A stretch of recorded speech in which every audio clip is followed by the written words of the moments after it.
ఒకప్పుడు పెద్దవాళ్లలో వయసు మళ్ళిన వాళ్ళల్లో మాత్రమే కనిపించే లైఫ్ స్టైల్ డిజార్డర్స్ ఈ రోజులలో యంగ్స్టర్స్లో ఆ మాటకొస్తే పిల్లల్లో కూడా కనిపిస్తున్నాయి. దీనికి కారణం ఏమిటి? మనం ఆరోగ్యంగా ఉండాలంటే బయట మందులు వైద్యాలు కాదు, కానీ మన ఆరోగ్యం మన చేతిలో ఉన్నప్పుడు ఆధునిక జీవన శైలికి ఎందుకు బానిసవుతున్నాం? చిన్న చిన్న పిల్లలు సైతం మధుమేహం లాంటి వ్యాధుల బారిన పడుతున్నారు. అయితే వాళ్ళ ఆహార విషయంలో మనం సరైనటువంటి జాగ్రత్తలు తీసుకుంటున్నామా? మనం తినేటటువంటి ఆహారం నుంచే క్యాన్సర్స్ లాంటి ప్రాణాంతక సమస్యలు దాడి చేస్తున్నాయి. మరి అసలు ఈ ప్రాసెస్ చేసినటువంటి ఆహారానికి క్యాన్సర్కి మధ్య ఉన్న సంబంధం ఏమిటి? పార్కిన్సన్స్, అల్జీమర్స్ లాంటి భయంకరమైన రోగాలు మన దేశంలో కూడా పెరిగిపోతూ ఉన్నాయి. దీనికి ప్రధానమైన కారణం ఆహారం, ప్రాసెస్డ్ ఫుడ్స్. దీన్ని ఎందుకు అర్థం చేసుకోవట్లేదు చాలామంది. ఈ కీలకమైన అంశాలని, రహస్యాల్ని బాగా లోతుగా, కూలంకషంగా ఈ వీడియోలో మనం తెలుసుకుందాం. మిత్రులారా నమస్కారం, నేను మీ డాక్టర్ చిరుమామిళ్ళ మురళీ మనోహర్. ఈ వీడియోలో మనం చాలా ముఖ్యమైన విషయాన్ని తెలుసుకోబోతున్నాం. ఆయుర్వేదంలో త్రివిధ వ్యూహాలు ఉంటాయి, ఆహార విహార ఔషధైహి అని. దీంట్లో ఈ త్రివిధ వ్యూహాల్లో ఆహారం ముఖ్యమైనది. జాగ్రత్తగా వాడుకుంటే ఆహారం ఔషధంలాగా పనిచేస్తుంది, అజాగ్రత్తగా వాడితే ఆహారం అనేది విషం కింద మారుతుంది. ఈ చిన్న కీలకమైనటువంటి విషయాన్ని తెలుసుకోవటం అనేది చాలా చాలా అవసరం.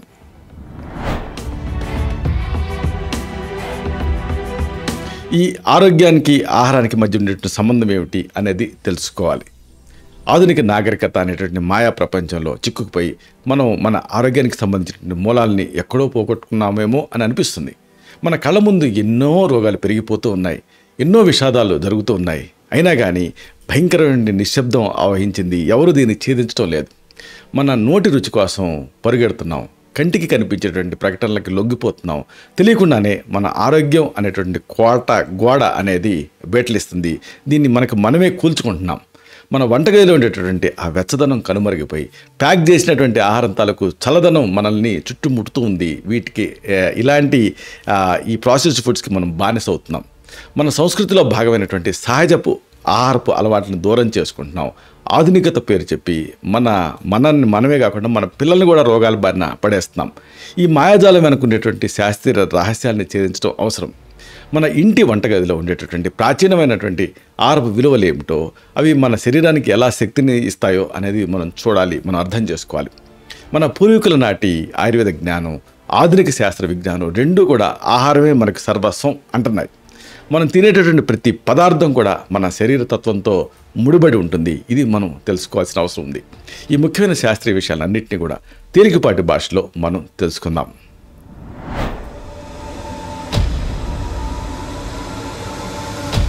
ఇక్కడ ముఖ్యమైన విషయం ఏంటంటే ఆహారం అనారోగ్యం అసలైన సంబంధం ఏమిటనేది తెలుసుకోవాలి.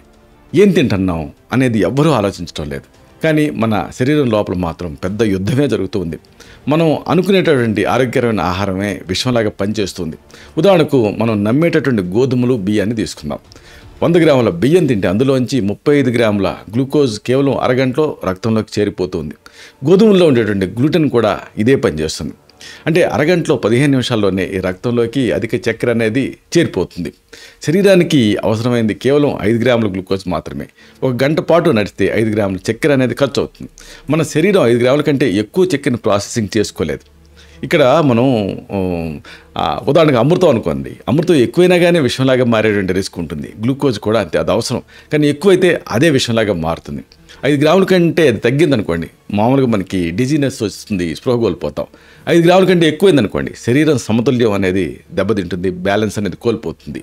ఇక్కడ ఆరోగ్యకరమైనవి అనుకునే ఆహారాల వెనక దాగి ఉన్నటువంటి నిజాలు మీరు తెలుసుకోవాలి.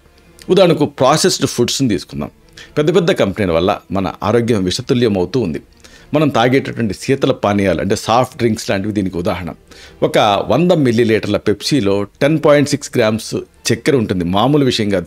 10.6 గ్రామ్స్ అంటే 2 హీప్డ్ టీ స్పూన్స్ కంటే ఎక్కువ, కేవలం 100 మిల్లీలీటర్ల పెప్సీలోనే. ఇంకా మీరు ఆలోచించండి, అంటే 500 మిల్లీలీటర్లు కదా, ఒక హాఫ్ లీటర్ బాటిల్ కదా మామూలుగా మీకు అమ్మేది పెట్ బాటిల్స్లో. అలాంటి ఒక 500 మిల్లీలీటర్ల పెప్సీని మీరు తాగితే మీకు 53 గ్రాముల చక్కెర మీ శరీరంలోకి తోసేస్తూ ఉంటున్నారు మీరు. ఈ 53 గ్రాముల చక్కెర వల్ల వచ్చేటటువంటి క్యాలరీల్ని ఒక 70 కిలోల బరువు ఉన్నటువంటి వ్యక్తి, ఒక 5 అడుగుల 9 అంగుళాలు ఎత్తున్నటువంటి వ్యక్తి దాన్ని కరిగించాలంటే ఎంత టైం తీసుకుంటుందో తెలుసా? సుమారుగా 3 కిలోమీటర్లు నడవాలి. దీనికి దాదాపుగా 45 నిమిషాలు వెచ్చించాలి. ఇంత టైం స్పెండ్ చేస్తే కానీ ఆ తాగింది కరుగుతుంది. పాలు, చక్కెర, బియ్యం, గోధుమలు ఇలాంటివి రక్తంలో ఎక్కువ చక్కెరని పంపు చేస్తూ ఉన్నాయి. దీంతో శరీర సమతుల్యం దెబ్బతింటూ ఉంది. చిన్నపిల్లలు కూడా ఇన్సులిన్ మీద ఆధారపడాల్సిన పరిస్థితి వస్తుంది. దీనికి పరిష్కారంగా ఇన్సులిన్ని నియంత్రించేటటువంటి చిప్ పెట్టే టెక్నాలజీలు కూడా మళ్ళీ వస్తున్నాయి. కానీ అది చాలా ఖరీదైంది. అంటే చిప్ పెట్టడానికి లక్షలకి లక్షలే, అలాగే ఛార్జ్ చేయడానికి మళ్ళీ వేలు తీసుకుంటూ ఉంటారు. అయితే దీనికి అసలు కారణం ఏమిటి అంటే మనం తింటున్నటువంటి ఆ బిస్కెట్లు, చాక్లెట్స్, కేకులు, వనస్పతులు, ఆ డాల్డా లాంటివి ఉంటాయి కదా, ఇలాంటివి. ఇంకా ఘోరం ఏమిటంటే ఈ వనస్పతుల నూనెలకి మళ్ళీ జంతువుల కొవ్వు నుంచి తయారు చేసినటువంటి పదార్థం కలిపి అనేక బేకరీలకి సరఫరా చేస్తున్నారు. అందుకే శాకాహారులకు కూడా ఈ మధ్య క్యాన్సర్స్ పెరిగిపోతున్నాయి. ఎందుకు? ఈ రస్కులు కానీ బిస్కెట్లు కానీ వీటిని తినటం వల్ల. ఇందులో 40 గ్రాముల వనస్పతుల నూనెతో పాటుగా ఆ పందులు, వీటి తాలూకు ఆ మాంసం తాలూకు కొవ్వును కూడా చేర్చుతున్నారు. ఇలాంటి ఆహారమే క్యాన్సర్స్కి మూల కారణం కింద ఉంటూ ఉంది. ఈ ట్రాజడీ ఏంటంటే ఇది ఎవరు గట్టిగా చెప్పరు. దీంతో ఇది ఇలా నడిచిపోతూ ఉంది. అయితే ఆయుర్వేదం ఏం చెప్తుందంటే దీన్ని అతి సర్వత్రా వర్జయ్యేది అంటుంది. మన శరీరం తాలూకు సమతుల్యత, బ్యాలెన్స్ అనేది చాలా ముఖ్యం. ఈ బ్యాలెన్స్ కోల్పోవటమే రోగాలకు కారణం ఉంటుంది ఆయుర్వేదం. మనం ప్రకృతికి విరుద్ధంగా ఆహారం తీసుకున్నప్పుడు శరీరంలో వాతపిత్త కఫాల మధ్య ఉండేటువంటి బ్యాలెన్స్ దెబ్బతింటుంది, అనేక సమస్యలు వస్తాయి.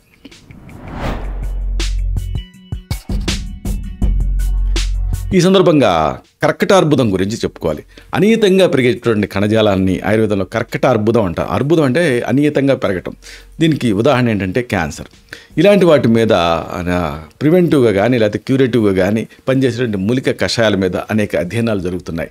ఇలాంటి వాటిలో మెయిన్గా చెప్పుకోవాల్సిన ఒక అద్భుతమైనటువంటి పదార్థం ఉంది. అందరిళ్లలోనూ ఇది ఉంటుంది.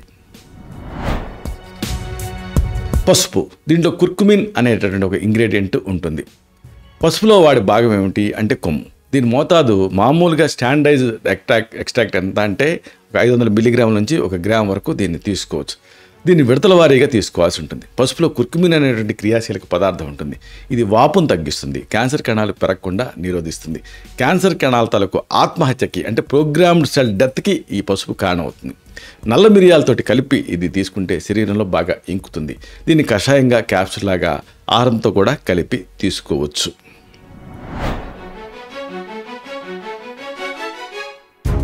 తర్వాత చెప్పుకోవాల్సింది అశ్వగంధ. పేరు లేని వ్యాధికి పెన్నేరు గడ్డ అంటారు, విథానియా సామ్నిఫెరా. దీంట్లో వేరు ప్రధానంగా వాడతాం. మోతాదు సుమారుగా 3 నుంచి 6 గ్రాముల పొడిని దీన్ని రోజుకి 3 సార్లు తీసుకోవాల్సి ఉంటుంది. లేదా 250 to 500 మిల్లీగ్రామ్స్ స్టాండర్డైజ్డ్ ఎక్స్ట్రాక్ట్ రూపంలో కూడా రోజుకి 2 సార్లు తీసుకోవచ్చు. ఇది ఇమ్యూనిటీని పెంచుతుంది, ఒత్తిడిని తగ్గిస్తుంది. ప్రధానంగా యాంటీ ట్యూమర్ అంటే కణితి పెరుగుదలని ఇది అడ్డుకుంటుంది. దీన్ని గోరువెచ్చని పాలతో కానీ లేదా నీళ్ళతో కానీ తీసుకోవచ్చు. దీని డోసేజ్ కానీ లేకపోతే కాలం కానీ ఇది వాడేటటువంటి వ్యక్తిని బట్టి అలాగే సమస్య తీవ్రతను బట్టి మారుతూ ఉంటుంది.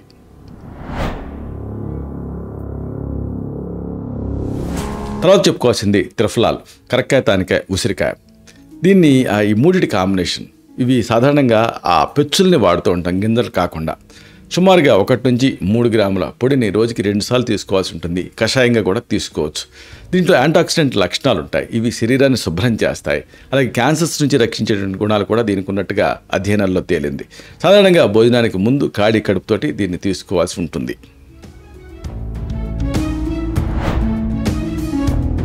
తర్వాత ముఖ్యంగా చెప్పుకోవాల్సింది అందుగ చెట్టు, బోస్వెల్లా సెరాటా.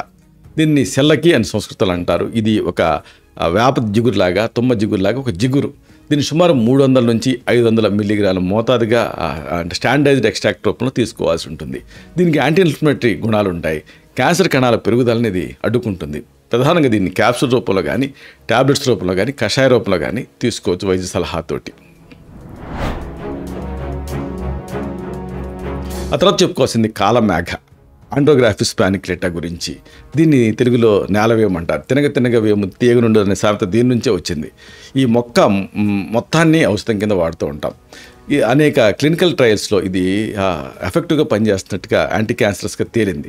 500 మిల్లీగ్రాముల స్టాండర్డైజ్డ్ ఎక్స్ట్రాక్ట్ని రోజుకి 2 సార్లు క్యాప్సూల్ రూపంలో కానీ కషాయ రూపంలో కానీ ఇచ్చారు. దీంట్లో ప్రధానమైనటువంటి ఇంగ్రీడియంట్ ఏంటంటే ఆండ్రోగ్రాఫలైడ్ అనేది. ఈ పదార్థం వల్ల దీనికి యాంటీ క్యాన్సరస్ గుణం వచ్చినట్టుగా అధ్యయనకారులు ప్రతిపాదిస్తున్నారు. దీంట్లో బయో అవైలబిలిటీ బాగా పెరగాలంటే దీన్ని మిరియాలు ఇలాంటి వాటితో కలిపి తీసుకోవాల్సిన అవసరం ఉంటుంది. ఆ తర్వాత చెప్పుకోవాల్సింది భల్లాతకం, సెమీకార్పస్ అనకార్డియం, జీడి గింజలు. దీన్ని నల్లజీడి అని కూడా అంటారు. అయితే దీంతో ఇబ్బంది ఏమిటంటే దీన్ని శుద్ధి చేసి మాత్రమే ఇవ్వాలి. అది కాకుండా వైద్య సలహాతో మాత్రమే దీన్ని తీసుకోవాల్సి ఉంటుంది. లేకపోతే దీంతో ఎలర్జీలు వచ్చే రిస్క్ ఉంటుంది. సాధారణంగా దీని మోతాదు ఆ పరిస్థితిని బట్టి వ్యక్తిని బట్టి మారుతూ ఉంటుంది. తప్పనిసరిగా దీన్ని వైద్య పర్యవేక్షణలోనే వాడాల్సి ఉంటుంది. విషపూరితం ఇది, కానీ శుద్ధి చేసి సాధారణంగా యాంటీ క్యాన్సర్స్ కింద వాడుతూ ఉంటారు. ఆ కణితి తాలూకు ఆ పరిమాణాన్ని బట్టి దాన్ని బట్టి దీని డోస్ని డిసైడ్ చేసి ఇవ్వాల్సి ఉంటుంది. తర్వాత చెప్పుకోవాల్సింది విష్ణుప్రియ అంటే తులసి. దీన్ని తెలుగులో తులసి అంటారు, మీకు తెలిసిందే. ఆకులు ప్రధానంగా ఔషధ ఉపయోగాలు కలిగి ఉంటాయి. సుమారుగా 300 నుంచి 600 మిల్లీగ్రాముల సారాన్ని అంటే స్టాండర్డైజ్డ్ ఎక్స్ట్రాక్ట్ని కానీ లేదా ఆకుల కషాయాన్ని కానీ రోజుకి 2 లేదా 3 సార్లు తీసుకోవాల్సి ఉంటుంది. తులసి ప్రత్యేకత ఏంటంటే ఇది యాంటాక్సిడెంట్ కింద పనిచేస్తుంది, రోగనిరోధక శక్తిని పెంచుతుంది.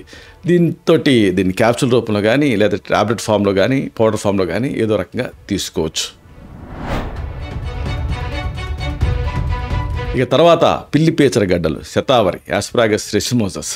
దీంట్లో వేరు ప్రధానంగా ఔషధ గుణాలు కలిగి ఉంటుంది. సుమారుగా 3 నుంచి 6 గ్రాముల పొడిని రోజుకి 2 సార్లు కానీ లేదా దీని ఎక్స్ట్రాక్ట్ని కానీ గోరువెచ్చని నీళ్లు లేదా పాలతోటి తీసుకోవాల్సి ఉంటుంది. ఇది ఇమ్యూనిటీని పెంచుతుంది. ప్రధానంగా యాంటాక్సిడెంట్ గుణాలు కలిగి ఉంటుంది. క్యాన్సర్ ట్రీట్మెంట్లో సహాయకారి కింద దీన్ని వాడతారు. ఇక అందరికీ అందుబాటులో ఉండేది వేప, అజాడిరాక్టా ఇండికా. దీంట్లో వాడే భాగాలు ఆకులు, అలాగే బెరడు కూడా. చాలామందికి బెరడు వాడచ్చన్న సంగతి తెలియదు. ఇది ఖచ్చితమైన మోతాదు అనేది సమస్య తీవ్రతను బట్టి మారుతూ ఉంటుంది. ఇది సాధారణంగా కణాల పెరుగుదలని అడ్డుకుంటుంది, అంటే క్యాన్సర్ కణాల పెరుగుదలని. ఇది చెప్పుకున్నట్టుగా క్యాన్సర్ కణాల్లో సెల్ఫ్ అంటే డిస్ట్రక్షన్కి, ఆత్మహత్యకి ఇది ప్రేరేపిస్తుంది. క్యాన్సర్ కణాలు సెల్యులర్ డెత్కి ఈ వేప అనేది సహాయపడుతుంది. దీన్ని కషాయ రూపంలో వాడాల్సి ఉంటుంది. క్యాన్సర్లో దీని పాత్ర పైన అనేక క్లినికల్ పరిశోధనలు జరుగుతూ ఉన్నాయి.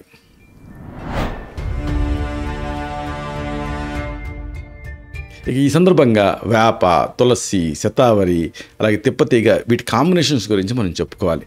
ఈ అన్ని మొక్కల తాలూకు ఆకుల్ని మీరు వాడుకోవచ్చు. సుమారుగా 50 నుంచి 150 మిల్లీలీటర్ల తాజాగా తయారు చేసినటువంటి లేదా స్టాండర్డైజ్డ్ ఎక్స్ట్రాక్ట్ని రోజుకి 2 సార్లు ప్రిస్క్రైబ్ చేస్తూ ఉంటాం. ఈ వేప కానీ, తులసి కానీ, లేకపోతే శతావరి కానీ ఈ ఆకుల నుంచి తయారు చేసేటువంటి ఆయుర్వేద కషాయాన్ని శరీరాన్ని శుభ్రం చేయడానికి, క్లెన్స్ చేయడానికి ఉపయోగిస్తూ ఉంటాం. సాధారణంగా ఖాళీ కడుపుతో లేదా భోజనానికి ముందు దీన్ని తీసుకోమని సజెస్ట్ చేస్తూ ఉంటాం. ఈ కషాయాలు సాంప్రదాయ పద్ధతిలో దీన్ని తయారు చేసుకుని వాడుకుంటూ ఉంటే గోరువెచ్చగా ఉన్నప్పుడు ఇది యాంటీ క్యాన్సర్స్ కింద పనిచేస్తుందని అధ్యయనాల్లో తేలింది. ఇది ఆ శరీర తత్వాన్ని బట్టి, ప్రకృతిని బట్టి దీని డోస్ అనేది మారుతూ ఉంటుంది. బెటర్ అబ్జార్ప్షన్ కోసం దీన్ని భోజనానికి ముందు తీసుకోమని సజెస్ట్ చేస్తూ ఉంటాం. అంటే ఇలాంటి ఈ పొడులు కానీ లేకపోతే ఇంట్లో తయారు చేసుకునేటువంటి కషాయాలు కానీ మామూలుగా వీటిని స్టాండర్డైజ్ చేసినటువంటి ఎక్స్ట్రాక్ట్స్ కానీ పరిస్థితిని బట్టి, ఎవరి అవైలబిలిటీని బట్టి వాళ్ళు తీసుకోమని సజెస్ట్ చేయడం అనేది జరుగుతుంది.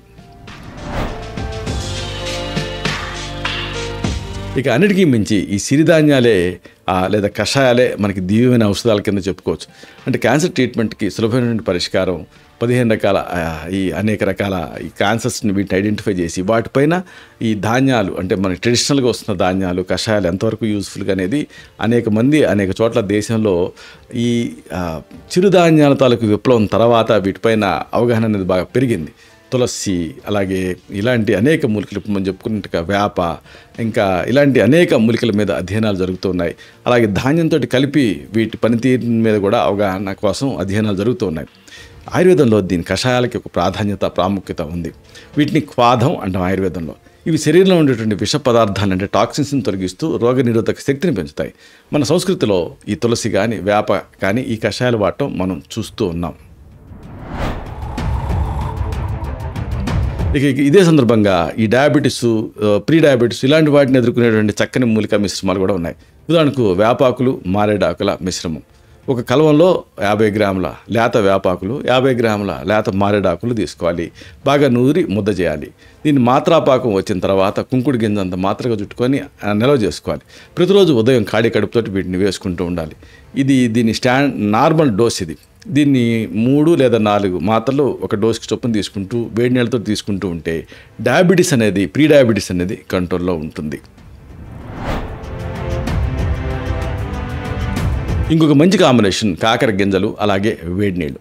ఒక కప్పులో 1 టీ స్పూన్ కాకర గింజల పొడి తీసుకోవాలి. బాగా కలిదిప్పి వేడి నీళ్ళకి దీన్ని తాగేయాలి. ఇలా ప్రతిరోజు ఆహారానికి ముందు తీసుకుంటూ ఉంటే షుగర్ నియంత్రణలో ఉంటుంది. దీన్ని ఇతర ఔషధాలకు అనుబంధం కింద వాడుకోవచ్చు.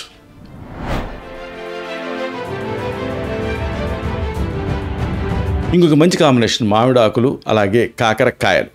అంటే 2 లేత కాకరకాయల్ని ముక్కల కింద తరగాలి. వీటిని గ్రైండర్లోకి తీసుకోవాలి. దీనికి గుప్పెడు లేత మామిడి ఆకుల్ని కలపాలి. ముద్దగా నూరి ఆ ముద్దని పిండి రసం తీయాలి. ఈ రసాన్ని అరకప్పు మోతాదుగా ఖాళీ కడుపుతోటి ఆహారానికి ముందు తీసుకుంటూ ఉండాలి. ఇది డయాబెటీస్ స్టార్టింగ్ ఫేజ్లో ఉన్నప్పుడు బాగా పనిచేస్తుంది. దీంతోపాటు క్రమం తప్పకుండా ఎక్సర్సైజ్ చేయడం అనేది అవసరం.